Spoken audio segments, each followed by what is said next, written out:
કેશોદ શહેરમાંથી ચોંકાવનારી ઘટના સામે આવી છે।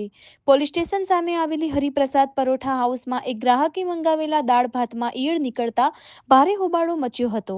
ગ્રાહકે ફરિયાદ કરતા હોટલ સંચાલક દ્વારા યોગ્ય જવાબ આપવાને બદલે ઉગ્ર વર્તન કરવામાં આવ્યું હોવાના આક્ષેપો પણ સામે આવ્યા છે। આ ઘટનાએ હોટલોમાં ખાદ્ય પદાર્થોની ગુણવત્તા અને સ્વચ્છતા અંગે ગંભીર સવાલો ઊભા કર્યા છે। સ્થાનિક લોકો હવે ફૂડ એન્ડ ડ્રગ્સ વિભાગ તેમજ નગરપાલિકાના આરોગ્ય વિભાગ દ્વારા કડક તપાસ અને કાર્યવાહી કરવાની માંગ કરી રહ્યા છે। હેમુબેન કોરેજા બોલું છું। અમે રોજ અહીંથી ટિફિન લેતા હતા, પણ કાલે આજે છે ને અમે ટિફિન લીધું ને તો ઠલાવ્યું ને તો એમાંથી હીરું નીકળ્યું।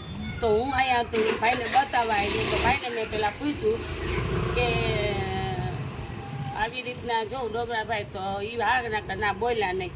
પછી ઘરે જઈને મેં ફોન કર્યો તો એના છોકરાએ કીધું કે કોઈ દી હોય ને હું કહું, આ ભાઈ તમારા પપ્પાને હું બતાવી ગઈ હતી। તો એ કે હવે કે શું છે? મેં કીધું અમે હીરું નીકળ્યું, તમે જરાક ચોખ્ખાઈ રાખજો। આ કોરોના માન ગયું છે, પાછું કોરોના થાય તો કે તમારાથી થાય કરી લેજો, જ્યાં જવું હોય ને છૂટશે।